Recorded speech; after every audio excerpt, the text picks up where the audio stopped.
За ноёотогт Данзан Аравжагийн мэндэлсний 222 жилийн ойтой мөн Дорногов аймгийн Музей сургууль судалгааны төвийн 80 жилийн ой, Сарвхөө театрын мэргэжлийн урлагийн байгууллага болсны 45 жилийн ойтой энэ төсөл давхцаж бас энд оролцож байгаадаа туйлын их баяртай байна. За манай Дорногов аймгийн газар нутагт бол ноён хутагт Данзан Аравжаа болоод за бусад хутагтуудтай холбоотой яагаад ингэж нэрлсэн бэ гэдэг энэ газар усны нэрүүд маш олон байдаг. Тэгээд энийг яг одоо дэлгэрэнгүй юм судалгааны төвшөнд бол хараахан авч үзэж чадаагүй ч ийм газрууд байна. Энэ газруудыг цаашаа бас газар усны нэрийн судалгаагаар ингэж лавшруулах ёстой маа гэдэг үднээс өнөөдөр илтгэлийг бэлтгэсэн. За энд хэрэглэгдэж байгаа их хэрэглэгдэхүүн бол Монгол Улсын их сургуулийн археологи антропологийн одоо оюутан байх үеэсээ би өөрөө Зүүн Баянгийнх. Тэгээд манай нутгийн ерөөсөө миний өсөж төрсөн газар орны ойролцоо энэ хутагт ингэж нэрлсэн шүү, хутагттай холбоотой шүү гэдэг газрууд их байдаг байсан учраас манай нутгийн одоо өндөр настан бид нар өндөр ах гэж нэрлэдэг байсан Зоригтбаатар гой одоо хамрын эдийг сэргийн 90 онд одоо сэргийн босгоход маш их хүчин зүтгэсэн энэ хүнээс би өөрийн биеэр одоо тэмдэглэж авч исэн тэмдэглэлүүд. За 2013 онд түүхч доктор Баатархуу агштай хамтраад Дорноговын одоо Угсаатан судлалын хээрийн судалгаанд явсан тэмдэглэл. За энэ одоо баримтууд. За мөн 2016-аас 17 энэс хойш одоо аймгийнхаа музейд ажилласан он жилүүдэд энэ бусад судалгаан дээр одоо баримтууд дээр толгоорлсон. За ерөнхийдөө газар усны нэрийн судалгаа бол Монгол оронд харьцангуй 18 дугаар зууны сүүл 19 дугаар зууны ихээр эхэлсэн гэж үздэг. Тэгээд газрын зураг дээр газрын нэрийг тэмдэглэх за ийм одоо шаардлага үүссэний улмаас ялангуяа одоо зөвлөлтийн эрдэмтдийн хамтаар газар нутгаа тэмдэглэж эхэлсэн байдаг. За энэс өмнө бол Монгол бичгээр одоо манай одоо хошууны газрын зургууд бас энэ одоо Монгол орон даяараас тэмдэглэгдэж ирсэн ийм баримтууд яг энэ их хуваараа бол аймгийн музейнүүдэд хадгалагдж байдаг. Одоо жишээ нь манай Дорногов аймгийн музейд бол хамгийн эрттэй Бат очрын хошууны газрын зураг гэдэг одоо монгол бичгээр тэмдэглэсэн газрын зургууд бол байж байгаа. За яг энэ судалгааны төвшөнд хамрагдсан газрууд бол яг хотготуудын үлгийн нутаг буюу Хөвсгөл сум, за тэгээ Улаанбаатарх Сайншин Хатанбулаг сумын газар нутаг бол хамрагдаж байгаа. За Мэргэн ангийн хошууны тухай бас цугсан ярьсан дээрх. За цэцэг захиргааны өмнөх хуваарлалтаар бол манай Дорногов аймаг Түшээдхан аймгийн Мэргэн ангийн хошуу яг түрүүний одоо энэ судалгаанд хамрагдсан сумдын нутаг бол бүрэн хамаарч байдаг. За энэ Мэргэн ангийн хошуу нутаг маань өөрөө яг хотготуудын одоо бүрэн одоо энэ ажил амьдрал энэ ном бүтээлээ туурвж хийд орноо байгуулж исэн энэ газар нутгуудыг бол хамаарч байгаамаа. За нэгдүгээр ноёотогт Агван гончгийг бол за энэ хамгийн эхлээд бол бид нар 15 дугаар зуунд одоо Монгол оронд буддын шашин 3 дахь удаага хүчтэй дэлгэрч за энэ Монгол орны одоо өнцөг булан бүрт тийм ээ одоо одоогийнхоор хэлэх юм бол системтэйгээр энэ бурхны шашныг дэлгэрүүлсэн энэ дэлгэрэлт бол одоо хүртэл төрийн шашин болтлоо хөгжсөн байдаг. За энэ хугацаанд бол одоо халахын одоо санамдаачийн хунтайжийн ууган хөө болж энэ нэгдүгээр ноёотогт мэндэлсэн өмнөх 33 дөрөв одоо энэ тийг төвдийн оронд мэндэлсэн гэж үздэг. За энэ бол Хөвсгөл суманд мэндэлсэн байдаг. За энэ Хөвсгөл суманд 1704 онд таалал төгссөнийг энэ Хөвсгөл сумын Гуатыг хэмээх газрын бүр уулын орой дээр бунхан бариулаад бунхант гэж одоо хүртэл нэрлж нутгийнхан бол дахиж шүтэж явж байна. Тэр нэгдүгээр ноёотогттой газар холбоотой газар нутаг байна. За хоёрдугаар ноён гигантын Жамин Дамбиж амтсан бол 1704 онд Харц ард сүндрийн хүү болж мэндэлсэн байдаг. За 1704 онд за энэ дээдлийн хоног буруутсан биш үү. За 7 дугаар ноёотогтыг таалал барсны дараа одоо энэ тулгатын уул гэж байгаа бид нар сайн мэднэ хам баян зүрх хайрхны одоо орчмын бүх энэ уулыг бол тулгатын уул тий. За тэгээд Чойлонгийнхон одоо хэсэг дээр Чойлонгийн уул гэж байгаа. Тэгээ энд бол Чойлонгийн хийд гэж ноёотогтой бол хотготууд бол ингэж байгуулж исэн байдаг. Тэгээ энд тусгай юм шарлын сүм байгуулад залсан байдаг. Тэгээ энэ 2 дугаар гигантнийг одоо залсан учраас нутгийн ард иргэд нэг хэсэг шарлын уул одоо шарлын сүмтэй учраас шарлын уулаа гэж бас нэрлэж исэн түүхтэй. За 3 дугаар ноён гигантын Жамин Данзан бол одоо манай хошуу ноёны хүү болж төрсэн байдаг. За тэгээд маш одоо залуухнараа жанж халсан. Тэгээ энэ тухай бол манай хүслийн уул хам баян зүрх хайрхан гэд одоо хүн болгоны зорж очдог энэ хайрхан ба. Энэ хайрхан бол энэ 3 дугаар гиганттай салшгүй холбоотой домог түүхийг агуулж идэг. Тэгээ нэгэнт газар усны нэрийн тухай домог энд ярьж байгаа учраас бас энэ яг хайрхантай холбоотой домгийг энд ярьсан зүйтэй байх. За яагаад хүслийн уул гэж зорж очиад байгаа юм бэ гэдэг нь бол яг энэ 3 дугаар гиганттай маань холбоотой юм. Өөрөөр хэлэх юм бол сударт одоо энэ их сурвалжуудад тэмдэглэгдснээр тухайн үе бол манай говьчууд одоо Монгол орон даяараа манжин иргэшээлт байгаа тийм ээ. Тэгээ манжин иргэшээлт байгаа учраас одоо бараг толгойтой болгоно манжин одоо пүүсүүдэд өртөө. Тэгээд нөгөө өрөө авч чадахгүй гэл ингээд бөөн бид нар түүхээс мэдж байгаа. Тэгэнгүүт манай энэ хошуу ноён цэдэн мэргийн засаг хүртэл одоо энэ данжаадад бас өртөө байж. Ингээд өрөө өгч чадахгүй байсараад нас орсон, нөгөө данжаад нь өрөө авч чадахгүй байгаасараад нас орсон байна. Тэгээд нөгөө данжаад одоо нэгэнт энэ тэг ингээд төрлөө солиод ингээд энэ Эрлэг номон хааны одоо тэг энд ирсэн юм чинь би энэ заргаа үргэлжлүүлээд Эрлэг номон хаанд ч гэсэн одоо зарга мэдүүлнэ гэд. Тэгээ явж очиод Эрлэг номон хаанд зарга мэдүүлээд тэгтэл нөгөө цэдэн мэргийн засаг маань одоо нэгэнт тэг ингээд үхээд энд ирсэн юм чинь одоо гүрийцэн байна л да одоо өрөө өгөхгүй гэд. Тэгээд Эрлэг номон хаан энэ асуудлыг шийдэхин тулд за чиний хүү бол одоо хутагт хувилгаан хүн байгаа. Хүүгээс ч асууя гэд. Тэгээд 3 дугаар гигантнийг дуудулсан байна. Тэгээд 3 дугаар гигантнийг Эрлэг номон хаан дуудуулна гэдэг нь одоо бидний иглийн ойлголтоор бол үхээд тийм ээ бие орхиод ингээ явж байгаа. Тэгээ очиод үнэхээр одоо манай аав бол өртөө гэж одоо үннийг хэлсэн учраас Эрлэг номон хаан за чи бол үнэхээр шудраг хүн байна. Чи буцаж очиж одоо ард олондоо тий энэ хутагт хувилгаан энэ одоо үйл хэрэг үргэлжлүүлээ гэд явуулсан. Тэгээд энэ 3 дугаар гигантэн бол одоо маш сайхан дуулдаг хүн байсан байна. Тэгээ энэ дуулалт нь бол одоо бид нар шиг юм эгэл хүмүүсийн чихнээс давсан одоо түрүүн Эрдэнэ талаа докторантын ярьсан хэлтгэл дээр ханд дагинсны орон гэдэг энэ ханд дагинснаар бууж ирж сонсдог тулгатын уулнаа бууж ирж 3 дугаар гигантны дуулахыг сонсож баясдаг байсан байна. Тийм баясдаг учраас одоо хүний хүсэл зорилгыг биелүүлдэг шид оршоосон гэдэг домог төгөлдөг. Тэгээд тийм учраас 3 дугаар гигантнийг маш их одоо зорж ирдэг байсан байна л да. Тэгээ эргээд нөгөө Эрлэг номон хаанаас эргэж ирээд одоо эртэл бие нь одоо оршуулсан шавнар нь. Тийм учраас очих биегүй болсон учраас энэ хайрхандаа шингэсэн гэж үздэг. Тийм учраас нөгөө энэ хайрханы маань зорж одоо ирэх хүмүүсийн хүсэл одоо ингэж биелдэгэ гэдэг ийм одоо домогтой. За 7 дугаар гигантэн бол Сэлэнг нутагт одоо төрсөн одоо засгийн хүү болж төрсөн байна. За тэгээд хашаатын хийдэд суулгасан. Энэ хашаатын хийд маань манай Зүүн Баянгаас одоо нэг 6-7 км зайтай хамрын эд орох замд одоо зүүн урд талд байна гэсэн.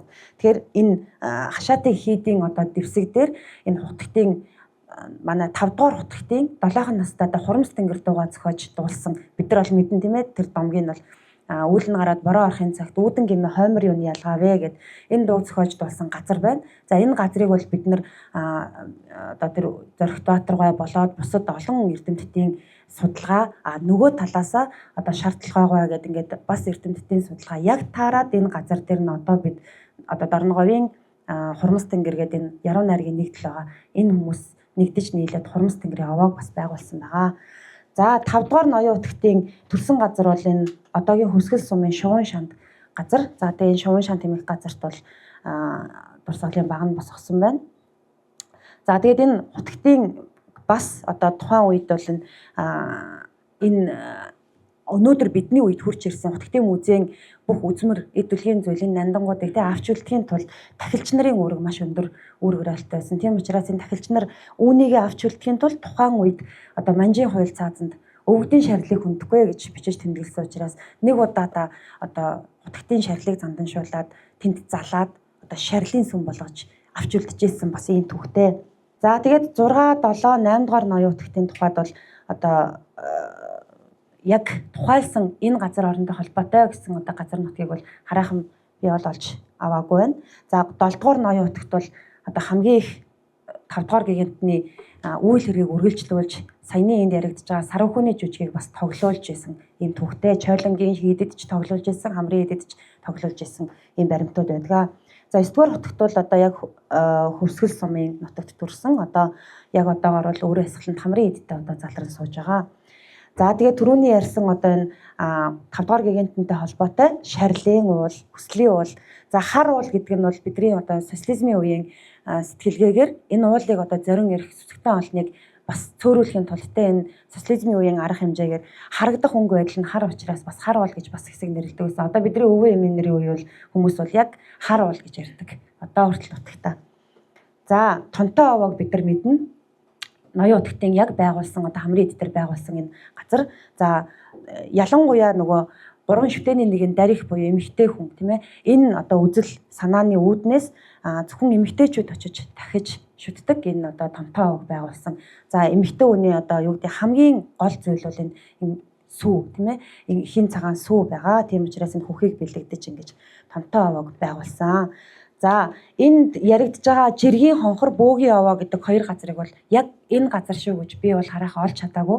За яг домог дээрээ бол хамрын эдийн орчмын тийм газар гэдэг одоо ингээд заагаад өгсөн байна. За жиргийн хонхор нь бол ноён утгтыг одоо нэг удаа сууж идэл бөөнөр айгүй их очиж ингэж ном хаялцъя хүч үзье гэж одоо ингэж байлгадаг байсан байна л да. Тэгээд хэсэг одоо нэг юм домог дээр өгүүлсэн маа хэсэг юм бөөнөр ирж байна одоо багш одоо гэгэнтэй яах вэ гэд ингээд шавнар нь ороод ирэнгүүт тэнд нь жирэгчлээ гэж хэлсэн гинэ.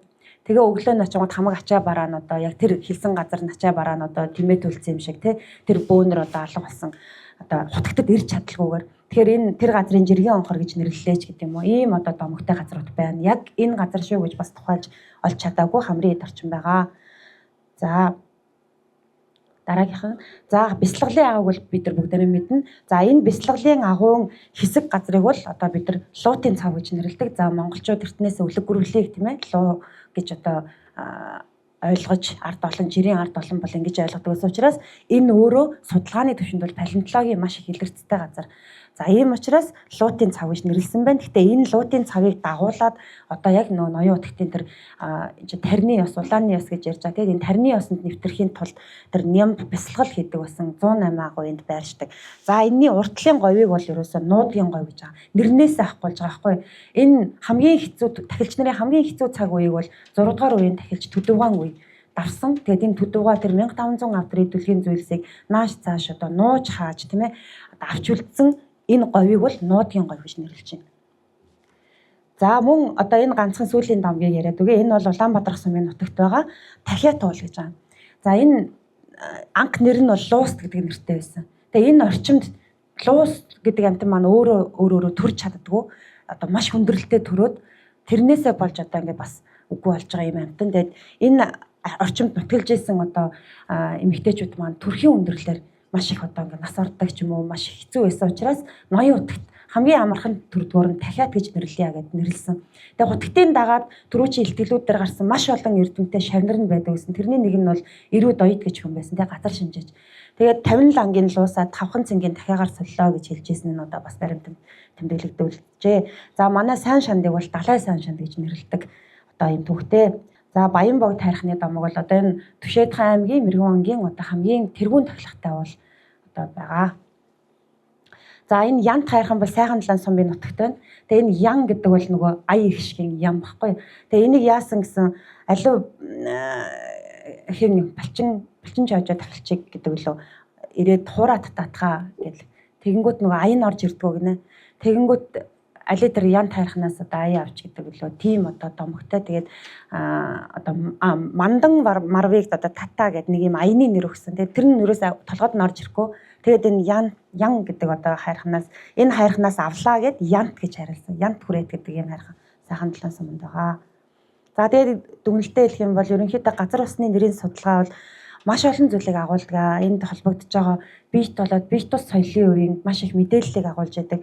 Дээрээс нь тухайн газар орны нэрлсэн он цагийг тогтооход маш одоо төхөмтэй хэрвээ тухайн газар усны нэрийн одоо мөрөөр археолог, палеонтолог бусад одоо судалгааг явуулах юм бол одоо маш олон зүйлийг тогтоож олно. За тэгэнгүүтээ дараагаар нь хамгийн гол зүйл бол энэ сэдвчилсэн аялал жуулчлалыг хөгжүүлэхэд одоо маш тохиромжтой. Өөрөөр хэлэх юм бол саяны хутагтуудтай холбоотой газар нутгийн дагуу ноён хутагтуудын одоо ном тавьж тэ энэ хэд орноо байгуулж ингэж нэрлэжсэн газруудаа гэдэг сэдвчилсэн аялал жуулчлалыг одоо бас хөгжүүлэх юм бүрэн боломжтой. Тэгээд дээрэс нь энэ яагаад ингэж нэрлсэн бэ гэдэг нь бол энэ домог зүй, хэл зүй одоо бүх талаасаа гадна тухайн газар орныг л ерөөсөө хайрлаж байгаа.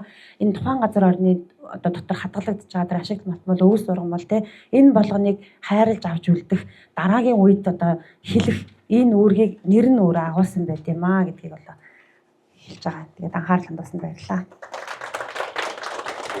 За юуны өмнө та бүхэнд хүрэлцэн ирсэн та бүхэнд энэ өдрийн мэдээг төвшүүлье. Их ноён дорны их соён гэгэрүүлэгч говийн догшин хотод 5 дугаар ноён хотын зам өрөө гэж судалгааны ажиллаа хийж нүүдэлчдийн театр судлалын одоо судалгааг гүнзгийрүүлэх энэ үйлсэд хамтран зүтгэсэн бүх багийн хан гишүүдтэй нийт илтгэгч нартаа тэгээд энэ өдөр ирсэн та бүхэндээ маш их баярлалаа гэж хэлье. За миний илтгэлийн хүрээнд найруулах хуралгийг илүү тодруулж үзнэ. Ингэхдээ Данзаа Авжаагийн Саран хөхөө театрын жишээнд авч үзнэ. За ингийн тулд найруулах хурлын түүхэн хөгжлийг цохол дурдах зүйтэй жүжигчин болон одоо зохиолч, тайзны зураач гэх юм уу тийм мэрэгжлүүд бол маш эртний грек ромд хамгийн түрүүнд жүжигчин зохиолчийн мэрэгжил дараа нь жүжигчин гэх одоо энэ урлаг бол үүсч хөгжсөн. Гэхдээ найруулах урлаг бол их бүдэг бадаг байгаа. За эртний грекийн театрт бол найруулагчийн үүргийг жүжигийн зохиолч хоорын удирдаач гүйцэтгэж байсан. Эртний Ромд бол одоо жүжигчин менежер гэсэн ойлголт гарч ирсэн бол дундад зууны үед шашны сэтвтэй жүжигүүд гарч ирснээр шашны тэргүүлэгчид мистери болон моралити жүжигт пейжент мастер буюу одоо санвартнууд найруулагчийн үүргийг бол гүйцэтгэж байсан. Цэргэн мандалтын үед мөн жүжигийн зохиолч соён гэгэрлийн үед бол анхны театрын найруулагчийн мэрэгжил орчин цагийн суурь бол бүрэлдсэн. За энэ үед бол одоо жүжигчдийн найруулагч жүжигчдийн хамгийн одоо ахмад тийм цолтой жүжигчдийн жүжиглэлт болон тайзны эффектүүдэд одоо тийм чиглүүлэг өгч ажилладаг байсан.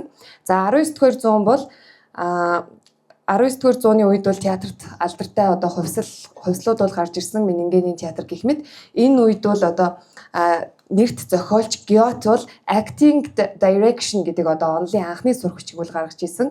Үүн дээр бол жүжиглэхэд хэрхэн жүжиглэх вэ гэдэг жүжигчдэд зориулсан чиглүүлгийг өгч ирснээрээ магадгүй найруулгын бол одоо онлын үндслэлийг тавьсан гэж үзэж болно. За ингээд 19-р зууны сүүл 20-р зууны их буюу он цагийн бүгдээрээ харуул 1890-с 1930 он буюу одоо ноён утагт маань 1832 онд одоо Саран хөхөө театрыг бий болгож ирсэн. Тэгэхээр түрүүн Болормоо гүшин хэлсэн 70 гаруй жилийн дараа Станиславскийн систем буюу орчин цагийн жүжиглэх хурлын онол арга зүй бол энэ цаг үед бол бүрэлдэж бий болсон байгаа. За тэгэхээр 1890-с 30 он бол мэргэжлийн театрын систем бий болсон гэж бүгдээрээ үзэж болох нэ. За найруулах хурлын түүхэн хөгжил Азийн театр энэ дотроо би 19-р зууныг авч үзсэн. За дорн дахин тэгээд дундад Аз бол театрын өргөн соёлтой. Гэхдээ ноён хутагтын Саран хөхөө театрыг байгуулахад ямар нэгэн байдлаар тэрнээс одоо санаа авсан байж болох үйц гэсэн одоо театруудыг сонгож аваад манайхтай хил залгаа байдаг өөрөө бас төвд рүү болон энтхэг рүү айлчлах гэж оролдож исэн тий Хятадд магадгүй урагшаа алшаа руу айлчлахдаа шийж үжиг үзэж явах магадaltaй гэж одоо бас бодсон. За ингээд энэ үеийн театрт найруулгын ямар уламжлал хадгалагдчихсэн бэ гэж судлаад үзэхэд бол шийж жүжиг бол маш эртний жүжиг манай эртний өмнөх 3 дугаар зуунаас эхэлж үүссэн. Гэхдээ 1700-д энэ яг 19-р зууны үед бол яг мэрэгжлийн найруулагч гэсэн ойлголт бол байгаагүй. Энэ үед бол жүжигчид одоо найруулагчийн үгийг гүйцэтгэж ирсэн. Хамгийн их алдаршсан одоо жүжигч нь бол Чин Чансин гэдэг жүжигч нь гарч ирсэн байгаа. Тэгээ Даюн гэдэг найруулагч гэдэг ойлголт нь бол нэлээд сүүлд 20 дугаар зууны ихэр бол гарч ирсэн. За Кабуки театр мөн адилхан найруулагч гэсэн ойлголт бол байгаагүй. Гэхдээ Ичигава Данжуру гэдэг жүжигчин бол реалистик кабуки буюу одоо бас нэгэн онлын тодорхойлтыг гаргаж ирсэн. Кабукигийн уламжлалыг дүрийн хэв шинжийн бодит төрсөлтөд хорцлуулсан анхны орлогыг хийснээрээ энэ хүн түүхэндээ бол одоо найруулагч гэж үзэж байгаа. Гэхдээ бас яг мэрэгжлийн найруулагч гэж хэлэхэд бол болохгүй.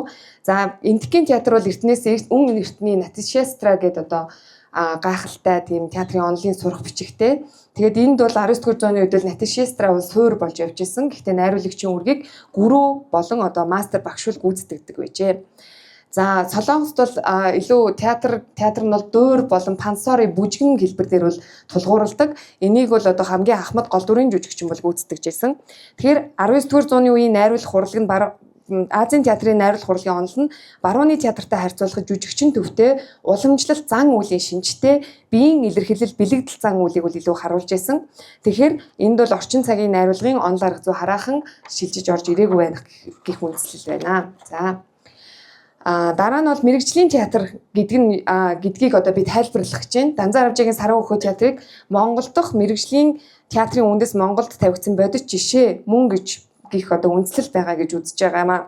За яагаад вэ гэхээр 1964 онд гаргасан Эрик Бентлигийн драмын амьдрал хэмээх номонд мэрэгжлийн театр гэдэг нь уран бүтээл, найруулга, жүжиглэлийн элементүүдийг системтэйгээр нэгтгэсэн уран сайхны байгууллагын зохион байгуулалттай хэлбэр бөгөөд түүний зорилго нь үзэгчдэд уран сайхны үнэлэмж, соёлын боловсрол, сэтгэл зүйн нөлөөлөл үзүүлэхэд оршино. Тэгэхээр мэрэгжлийн театр уран бүтээлчдийн багтай, найруулагчийн удирдлагатай, бүтээлэн системтэй, үзэгчдэд гоо зүүн боловсрол олох ёстой, өөрийн гэсэн барилга байгууламжтай байна гэж тодорхойлж байгаа. За Саран хөхөө театр нь мэрэгжлийн театр болох нь гэдгийг нотлохыг оруулъя. Нэгдүгээрт бол урын сан. За ардын уламжлалт яриагаар Саран хөхөөний намтар хэмээх дуулалт жүжигийн завсар, махчны бүлэг, зүнэг ертөнц, хааны толгойг авдаг бүлэг зэрэг жижиг үзэгдлүүдийг бол тоглоулдаг байсан. За мөн Равжаа утгтын гар бичмэл дотроо саваагүй нялх хүүхэд, самун өгт гайхал хоёрын яриа, хоёр үгэн дуртай хүний яриа, тэсгэлгүй худалч үгэн тоймог хоёрын яриа зэрэг жүжигийн хэлбэрээр бичсэн зохиолууд байгаа. За мөн бид нарыг Ноён утгтын музей дээр бас судалгаа хийж яхад нууц 5 судар буюу Саран хөхөө жүжигийг тоглуулах завсраараа Алтан ургийн хаад ноёдын түүхийг өгүүлж исэн юм бас баримт байсан. Тэр нь гэхдээ хараахан одоогор бол үзмэрт дэлгэгдээгүй байгаа. Ингээд үзвэл энэ хүү Саран хөхөө театр нь бол өөрийн гэсэн урын сантай театр юм а гэж үзэж байна. За хоёрт нь бол намтар дуулах татсан буюу мэрэгжлийн найруулга, мэрэгжлийн театрын байгууламжтай гэж үзэж байгаа. За намтар дуулах татсан 3 давхар түрүүн бас илтгэлүүдэд дурдсан учраас илүү дэлгэрэнгүй ярихгүйгээр цаашаа явъя. Тэгэхээр энэ нь бол жүжигчдийн хэсэг, хөгжимчдийн хэсэг, жүжигчдийн хувцс солих хэсэг, найруулагчийн удирдах хэсэг гэх зэрэг одоо яг орчин цагийн мэрэгжлийн зохион байгуулалтын театртай адилхан учраас өөрийн гэсэн театрын мэрэгжлийн театрын байгууламжтай гэдгээр нь Саран хөхөө театрыг мэрэгжлийн театр гэж үзэж байна. За 3 дугаар найруулагчийн төлөвлөгөө байгаа. Саран хөхөөний намтар жүжиг бол бүтэн 1 сар үргэлжлэн тоглодог нүсэр том бүтээл байсан. За энд одоогор бол 11 дэвтэр бол яг уламжлагдсан ирсэн. Цэнхэр улаан 2 горимтойгоо. Цэнхэр дэвтэр буюу энд бол горимд яг найруулагчийн төлөвлөгөө, жүжигчний хаашаа хөдлөх, яах хийх гэд бүх зүйлийг бичигдсэн. За тэгээ энэ нь бол одоо хятад шигч одоо хуулбарлаагүй өөрийн гэсэн одоо дэг горимтой. Тэгэхдээ бас үүнийхээ хажуугаар намтрын ганзай гэд зурганд дөрүүдийн одоо харагдах дүр байдлыг маш тодорхой тусгаж өгсөн. Тэгэхээр энд бол найруулагчийн өөрийн гэсэн төлөвлөгөө байна гэж үзэж байна. За нөгөөх нь болохоор ангийн зохион байгуулалт. Гэхдээ энийг би буруу томьёолсон байх магадaltaй. 5 үндсэн отгуудтай нийт 200 гаруй уран бүтээлчтэй. Энэ 5 үндсэн отгууд ясын отг нь менежмент, маркетинг, үйлчний отг одоогор бол оёдол жижиг хэрэглэл, урлагийн отг нь бол тайд засал, хөгжмийн отг хөгжим анги, хүрэгчийн отг гэж жүжиг анги гэсэн ийм театрын зохион байгуулалттай байгаа учраас энийг театр мөн гэж үзэж байна. За үүнийгээ дахин нотлох гэж оролдъё. Найруулгын горим буюу төлөвлөгөө, найруулагчийн партитур, цэнхэр улаан гормын дэвтрээр жүжигийн дараалал хөдөлгөөн, хөгжим дохио зэргийг зааварласан, ширээний хүний дэвтэр нь жүжигчдийн сургалт дүрийн дэвтэр мөн, хөрөгчт нь болохоор хөрөгчд буюу жүжигчд нь дүрийн судалгаа, үг дуулах хэсгийг суралцдаг байсан. Жүжиглэх урлагийн систем бүрэлдэн бий болсон гэж үзэж байна. За тайзны зохион байгуул, техник дуу, гэрэлтүүлгийн шийдэлтэй, шал, хүшиг давхар, дууны дохио, гэрлийн цэцгэл зэрэг нь орчин үеийн тайзны бүтцтэй адилхан, хөгжмийн найрал, дохиочид, удирдагч, найрал хөгжим, дохио авраа, удирдагчийн хяналт бүхий зохион байгуулалт нь мэрэгжлийн театрын зохион байгуулалттай дүүцнэ. За Данзан Аравжаагийн театрт холбогдох зарим нэр томьёог орчин цагийн хэлээр тайлбарлах гэж оролдлоо. Нэгдүгээрт бол намтрыг бид нар жүжигийн зохиол гэж үзэж болно. Датсанг бол театр гэж үзэж болно. Гормыг найруулагчийн төлөвлөгөө, хүүхд дэвтэр бол режиссер партитура, за ширээний хүний дэвтэр буюу одоогоор бол жүжигчний ролын дэвтэр, хүрэгчин жүжигчин, хүргэллийг монолог буюу үчил яриа, санааны дуу нь болохоор монологийг дуулал хэлбэрээр илэрхийлж байгаа. Бүлэг нь жүжигийн доторх хэсэг бүлэг буюу томоохон бүтэц. За хөгжим шуумыг бас мэрэгжлийн нэр томьёогоор тайлбарлавал илүү дэлгэрэнгүй тайлбарлана. Эндээс би ганц нэгийг сонгож авсан. За бүлгийн хөг гэж нэрлэж байгаа нь болохоор тухайн бүлгийн уур амьсгал, сэтгэл зүйн өнгө аясыг илэрхийлсэн нийт тэр аялгау. За хөг буюу жижиг шуумыг хэлж байгаа. Энд нь ямар нэгэн үзэгдлүүд дундуур яг тийм хөгжим чимэглэлийг бол хэлж байна. Үг сануулагч гэж байсан. За намтрын ганзай нь болохоор одоогоор бол дүрийн эскиз гэж үзэж болно. Нүүр будаач нь нүүр хуургагч, ноорог дэвтэр нь болохоор энэ дэвтэр жүжигт зарим нэмж тоглох зүйлсийг бол оруулсан юм байна. За ингээд одоо урын сан буюу бид нар эд үлгийн зүйлс дээр ингээ харангууд яалтчгүй театр гэдэг нь бол ингээд тодорхойлогдож байгаа.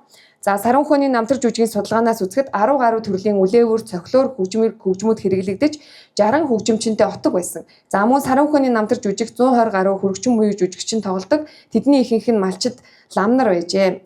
За ингээд нийтдээ 200 гаруй бүх хүний бүрэлдэхүүнтэй.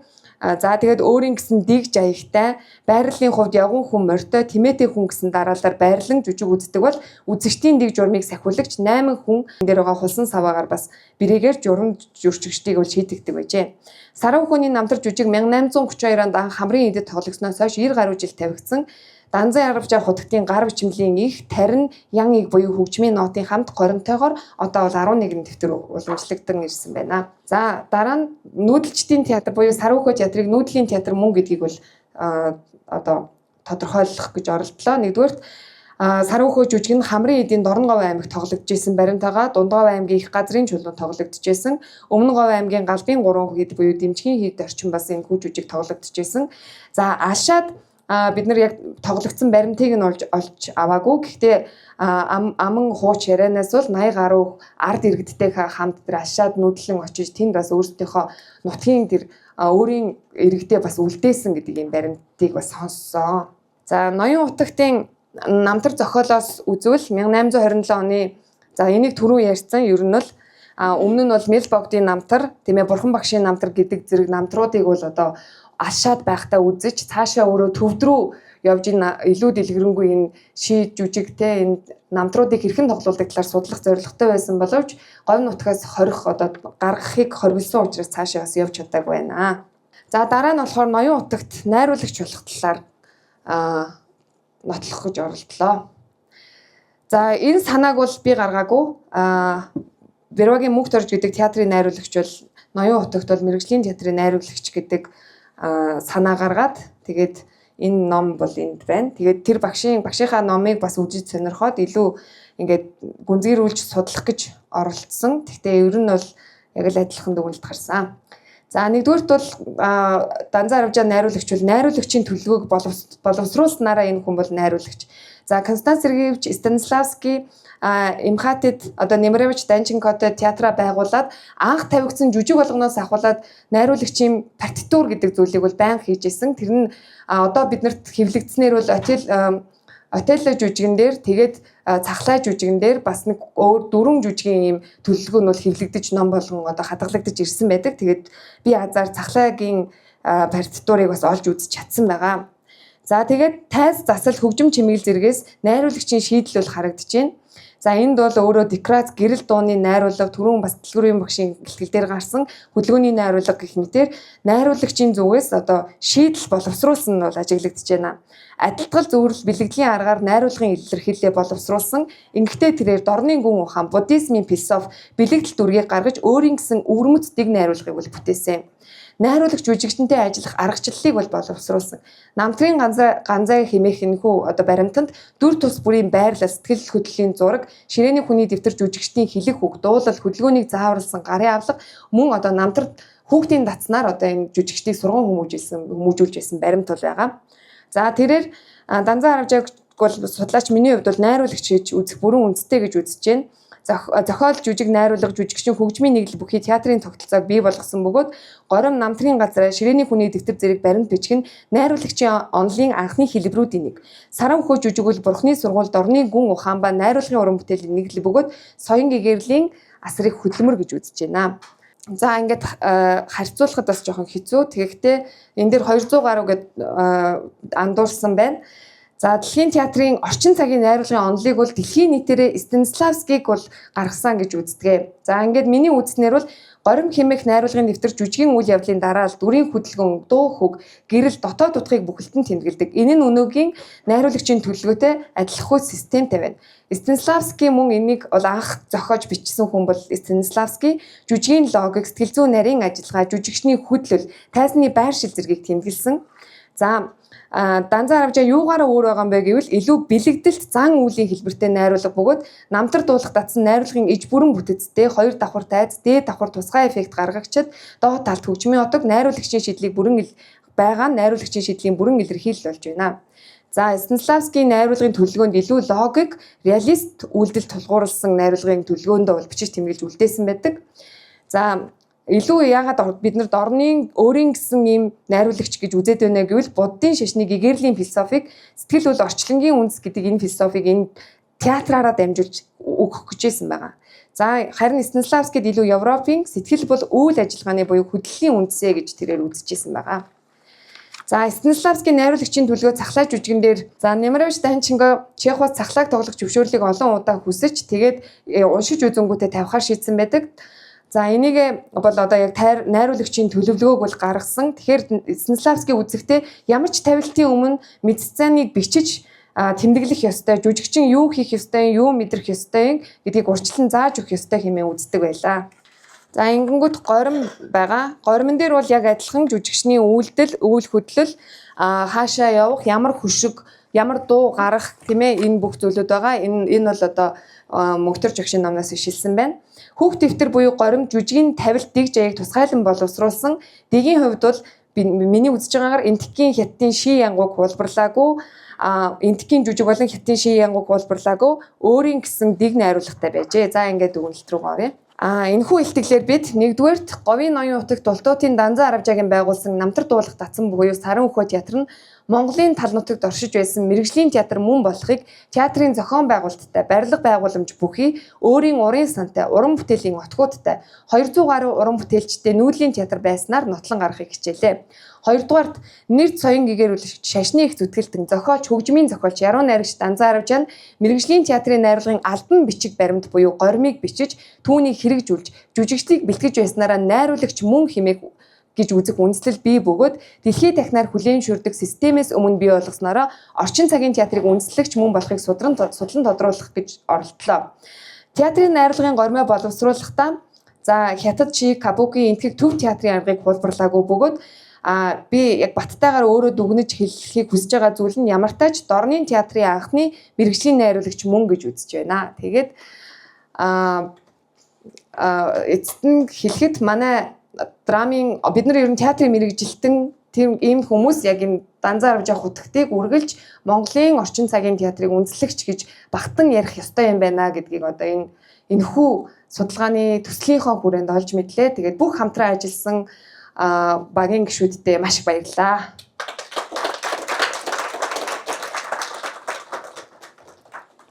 Сайн байцгаана уу та бүхэнд өнөөдрийн мэндийг хүргэе.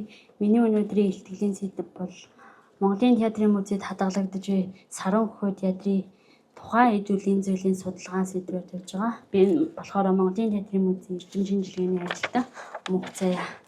За энэ гарчгийнхаа гэх юм бол оршил Саран хөхөө театрын тухай Монголын театрын музейд хадгалагдаж буй Саран хөхөө театрын макет, нүүдлийн макет, Саран хөхөө театрын хэлбэр зарга ажиллагааны тухай музейд хадгалагдаж буй үзмрийн тухай дүгнэлт гэсэн хэсгүүдээс бүрднэ. За дараагийнх нь Монголын театрын музей нь хамгийн анх 1973 оны бүгд найрамдах Монгол Ард улсын сайд нарын зөвлөлийн 256 дугаар тогтоолоор Монголын соёлын төв өргөөнд 1991 оны 3 сарын 27-нд хамгийн анх байгуулагдсан. Тэрнээс хойш одоо үйл ажиллагаа явуулаад 30 гаруй жил болж байгаа. 2025 оны байдлаар Монголын театрын музейн нийт үзмэр нь 629-ийн 9655 үзмэртэй үйл ажиллагаа явуулж байгаа. За тэгээд үзүүлэг сан умиргийн дараагийнх нь үзмэр сан умиргийн хувьд гэх юм бол үзүүлгийн 6 танхимд үйл ажиллагаа явуулдаг. Энээс зөвхөн 4.3% нь буюу үзмрийнхаа 4.3% нь л үзүүлгийнхаа танхимд дэлгэж үзүүлдэг байгаа. Үүнээс музейн цуглуулга иж бүрдлийн хувьд гэх юм бол хамгийн их нь гэрэл зураг буюу 63% эзэлдэг. Тэгээ макет 1%, уран зураг 26%, хувцас хэрэгсэл 1% эзэлж байгаа. За нийт үзмэрийн Монголын театрын музейд яг хадгалагдж байгаа нийт макет гэх юм бол 13 ширхэг макет байгаа. Эндээс 2 макет нь бол нэг нь болохоор Саранхөө театрын макет, нэг нь нүүдлийн макет. 2 макет нь Саранхөө театрын макет байгаа. За дараагийнх нь слайд нь болохоор Монголын театрын музей нийт жил дунджаар 19,000 гаруй үзэгчдэд 9,400 орчим хүүхдэд үйлчилж байгаа. Эндээс 5,700 гаруй нь одоо хүүхэд залуучуудыг боловсролын хөтөлбөрт хамрагдуулж үүгээр боловсролын хөтөлбөрт хамрагдуулж байна. Энэ дээр болохоор нийт 2022-оос 24 оны боловсролын хөтөлбөрт хамрагдсан хүүхдүүд тэгээ үзэгчид нийт мэдээг ингэж гаргаж өгсөн байна. За Саранхөө театрын уламжлалын тухайд хэмэл энэ талаар нэг сая дэлгэрэнгүй ярьсан ноён соён гэгэрүүлэгч говийн ноён тогшуудагт данзаа аривж байгаа 1932 онд хамгийн анх намтар дуулан татсан Дорногов аймгийн хамрын идэд байгуулсан гэж ярьсан байгаа. За дараагийнх нь хуудсыг шуулж дахиад дараагийнх нь дахиад нэг. За энэ болохоор Саранхөө театрын макет, нүүдлийн макетын хувьд гэх юм бол сүм хэлбэрийн уг барилга нь болохоор 3 давхар хэлбэртэй. Тэгээ нэг давхар та болохоор жүжигээ тоглодог, 2 давхар та бэлтгэл ажил явуулдаг, 3 давхарт нь данзаа аривж байгаа өөрөө одоо 1-2 давхрынхаа жүжигчдийг ерөнхийдөө толны тусгалаар хэмдэг байсан гэж үздэг байгаа. За дараагийнх нь хуудсан дээр болохоор данзаа аривж байгаа намтар дуулах татцангийн макет байгаа. Манай музейд хадгалагдж байгаа. Энийг болохоор 6 гунгаас ахлагчтай бүтээл хамтлагаар манай музей 1991 онд хамгийн анх хийгдэхдээ захиалгаар хийлгсэн байгаа. За дараагийнх нь болохоор данзаа аривж байгаа нүүдлийн театр буюу энэ нүүдлийн театрыг бас манайх 1991 онд нөгөө музей байгуулагдахтаа гунгаас ахлагчтай бүтээл хамтлагаар бас захиалгаар хийлгэжсэн. За энэ дараагийн слайдн дээр гэх юм бол Монголын дахиад нэг бүлэгч. Монголын театрын музейд хадгалагдж байгаа үзмэрийн тухайд гэх юм бол Саранхөө театрын уламжлалыг орчин цагийн тайзнаа тавигдсан жүжигийн холбогдлолтой идэвхтэй зүйлүүд хамгийн 2004 онд Саранхөө театрын жүжигийг болохоор Дорж Баламгай, Мөнх Дорж Баламгай одоо драмын театр тавигдаад тэнд тавигдсан одоо зургийн эскизүүд тэгээд 38 ширхэг эскиз, 2 ширхэг тайзны эскиз, тэгээд 1 ширхэг данзаа аривж байгаа уран зураг, 2 ширхэг тайзны макет манад хадгалагдаж байгаа.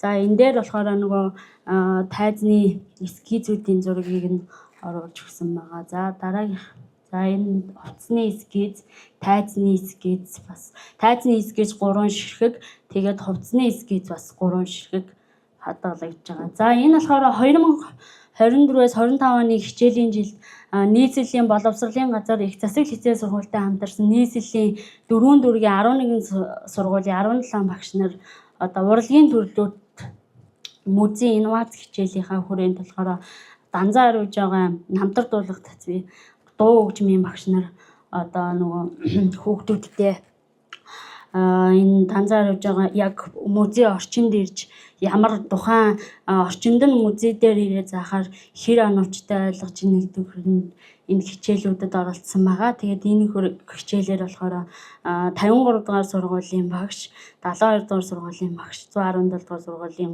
гээд 3 дуу хөгжмийн багш яг данзаа аривж байгаа энэ макетн дээр хичээлээ орсон байгаа. За дараагийнх.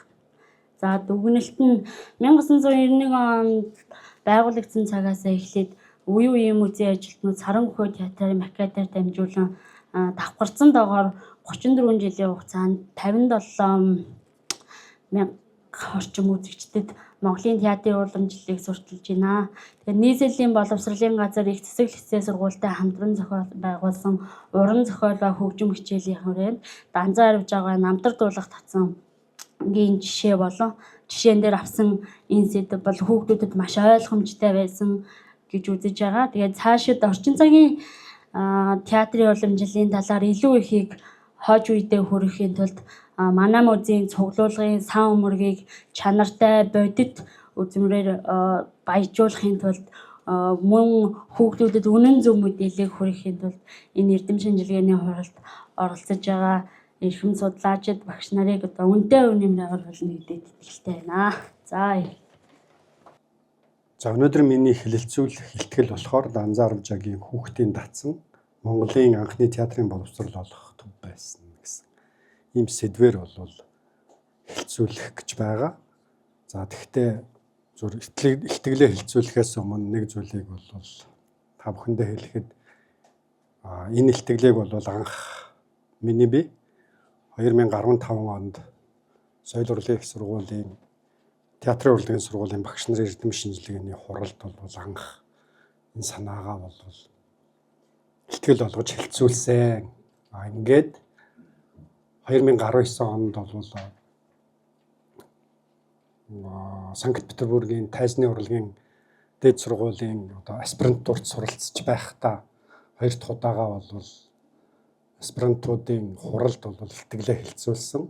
Ингээд 2019 онд бол ГИЦ-с эрхлэн гаргадаг театр, уран зураг, кино гэсэн энэ эрдэм шинжилгээний бичигт бол бас энэ ихтгэлээ бол хэлэлцүүлж судалгааны эргэлтэнд бол оруулсан байгаа даа. Тэгээд энэ ихтгэлээ бас өнөөдөр та бүхэнтэй дахиж хэлэлцүүлэх гэж байна. Яасан зэндээ.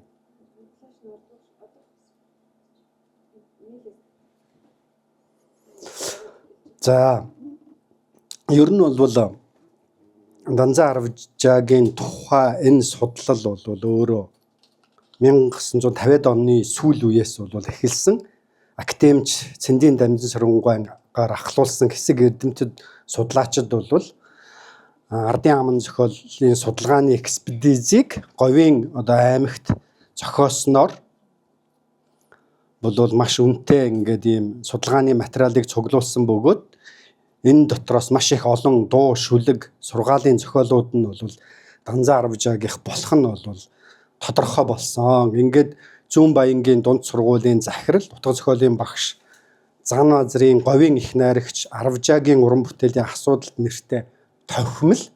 Тэгээд энэ экспедицийн тайлан Монголын уран зохиолын дээж 100 бэлэг оршвэ гэдэг энэ бүтээлд бол Саран өхөөний намтар гэсэн ийм томоохон бүтээлүүд нийтлэгдэж улмаар бол Монголын уран зохиолын тойм номын 3 дугаар хэвлэгдэн гарснараа Аравжагийн энэ бүтээлийг судлах энэ ажил бол 1961 оноос эхэлсэн.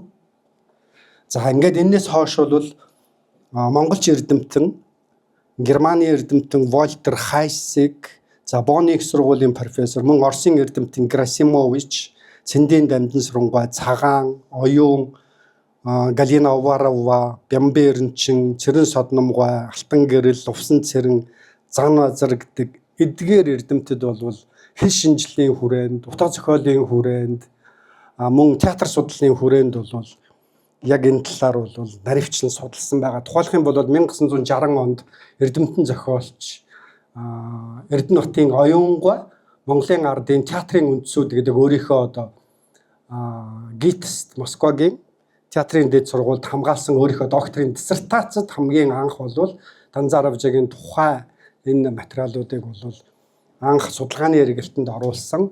Мөн Монголын театрт ажиллаж байсан нэрт театрын зүтгэлтэн Галина Уваровага Монголын орчин үеийн театр, Монголын театр гэдэг энэ нэг сэдвт бүтээлдээ бол мөн энэ Данзааравжагийн театрын тухай бол бичиж Орос улсад бол судалгааны эргэлтэнд бас ингээд оруулж байсан. За тэгэхээр эдуколог буюу боловсрал судлал гэдэг нь өөрөө бие хүн төлөвшин хөгжих үйл явцын мөн чанар зүй тогтол түүнийг бол судлан хөгжүүлэх онол арга зүйн үндсийг боловсролынх нь бусад асуудлуудтай нь хамт ингэж иж бүрэн тогтолцоонд нь судалдаг орчин үеийн ийм шинжлэх ухаан байгаа. Тэгэхээр энэ үүднээс нь авч үзэх юм бол Монголын боловсролын түүхэнд бол 19-р зууны ихэнх үеийн Монголын оюуны соёлын хүрээнд бол өргөн дэлгэрсэн боловсрал олгох гол төв нь бол гэрийн сургууль байсан гэж манай одоо эрдэмтэн судлаачид бол үздэг. Тэгэхээр тухайн үед бол хүн ард хүүхэд залуусд бол боловсрал мэдлэг мэрэгжил олгох зорилготой 3 хэв шинжийн сургууль байсан гэж бол манай боловсрал судлаачид бол судалж гаргасан байгаа даа. Нэгдүгээрт бол иргэний суур боловсрал олгох гэрийн сургууль, хоёрдугаарт нь бол сүм хийдэд хурлын лам нарыг бэлтгэх шашны сургууль, гуравдугаарт нь бол төрийн түшээ тамгын ажилтнуудыг бэлтгэх төрийн сургууль гэсэн энэ 3 хэв маяг бол Монголын боловсролын тогтолцоон дотор маш их идэвхтэй хөгжиж байсан гэж ингэж үзсэн. Энэ тухай Бямбын Эренчингой бол өөрийн Монгол бичгийн хэлний зүй гэдэг номынхоо тэргүүн боттоо бол хянаваас хуучин Монгол сургуультан уг сургууль хийх хэл бичгээрээ 3 зүйл байсан байна. Түүний дотор хамгийн олон нь бол шашны сургуультан байжээ гэж ингэж тэмдэглэсэн. За эндээс үзэх юм бол монголчуудын үр хүүхдээ сурган хүмүүжүүлдэг орчин хүрээн бол ахуйн, гэрийн, сүмийн, дацангийн, ордны, төрийн гэх мэт ийм бүтэц зохион байгуулалттай.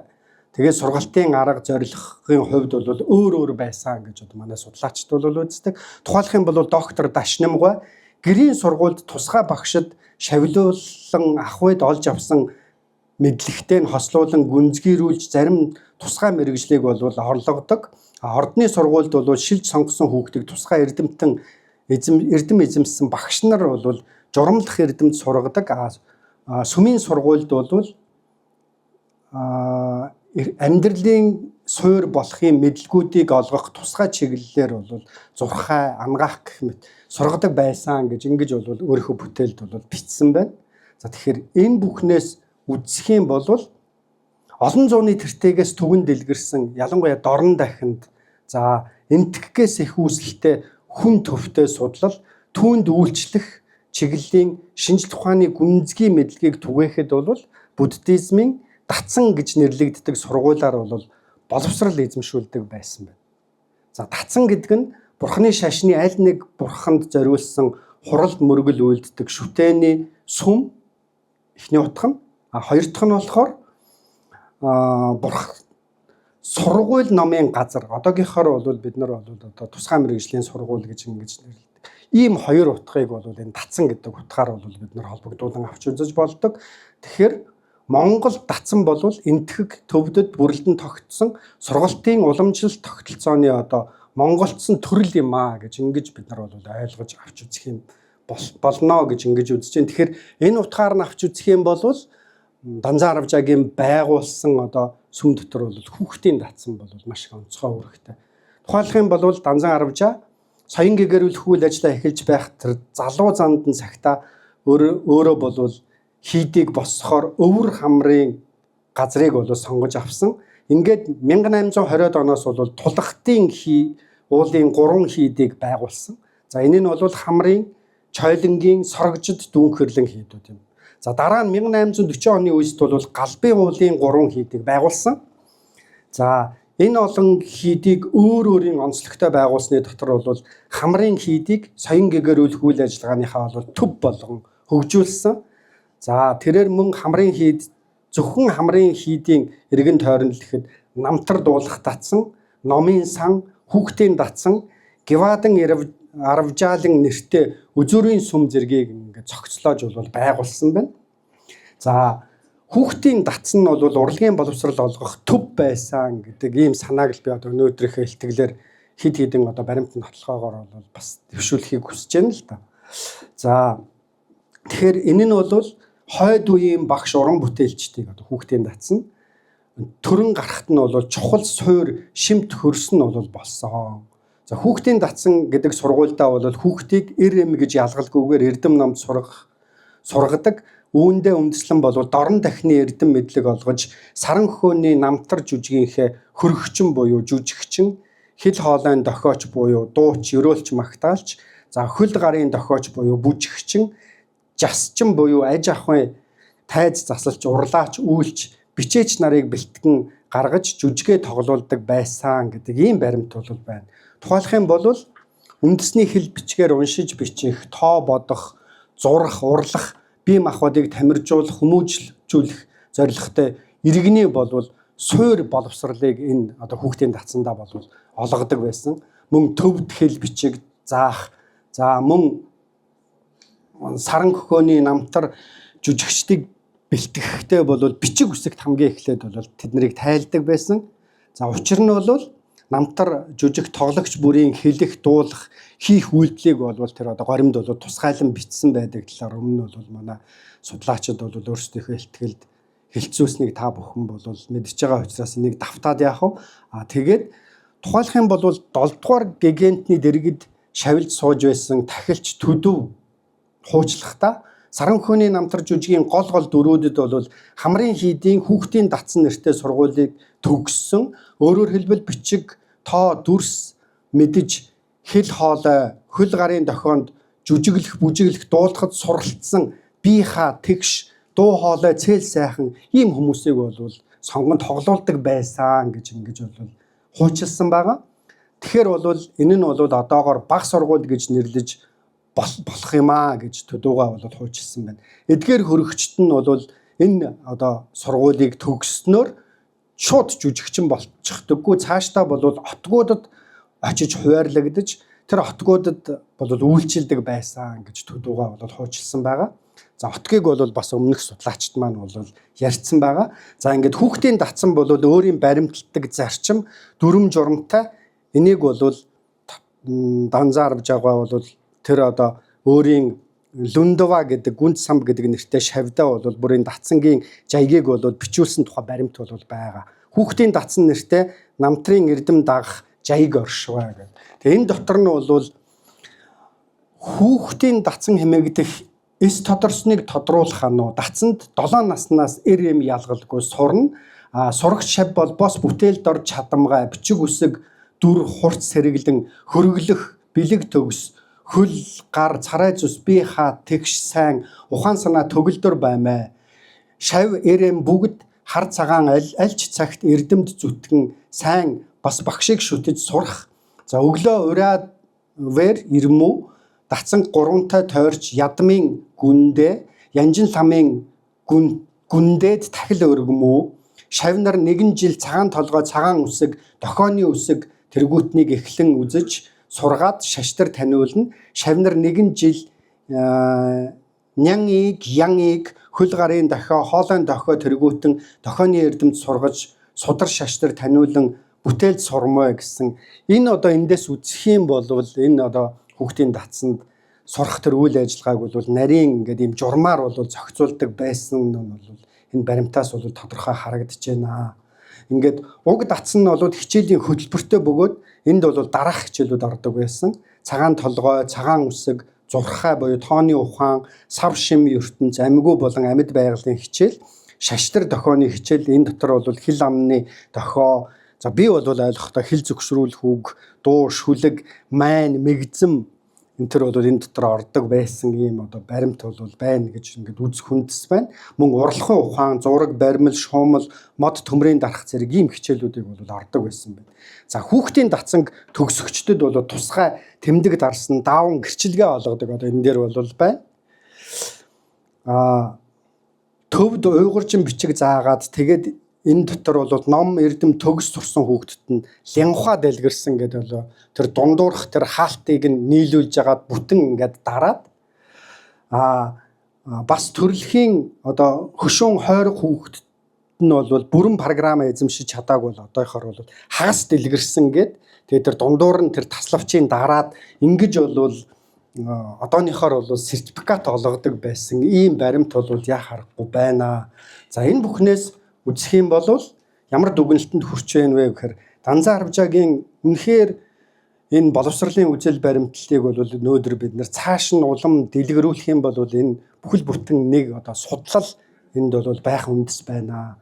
Хоёрдугаарт ноён хотогт Данзаа Арвжаа 19-р зуунд говь нутагт театрын боловсролын асуудлыг цогцт нь шийдвэрлээд ерөнхий суур боловсролыг олгоод энэ үндсэн дээр бол мэргэжлийн боловсролыг олгоод Тэгээд цааш нь бол мэрэгжлийн одоо уран бүтээлчд рүү дадлагжуулж ингэж одоо шатлсан зохион байгуулалтаар сургалтыг зохион байгуулдаг ийм одоо хөгжүүлсэн ийм театрын зүтгэлтэн байна гэдэг ийм одоо дүгнэлтийг дэвшүүлж байна. 3 дугаарт нь хүүхдийн татсанд мөрддөг сурагчдын дүрм журам нь бол театрын ёс зүйн үзэл баримтлалын Монгол хувилбар байх ийм магадлал бол бас байна. Эцэст нь бол Данзааравжагийн хүүхдийн татс нь яхаггүй Монголын анхны театрын боловсрол олгох төв байсан байна гэдэг ийм дүгнэлтэнд хүрч байна. Ингээд анхаарал хандуулсан та бүхэндээ баярлалаа.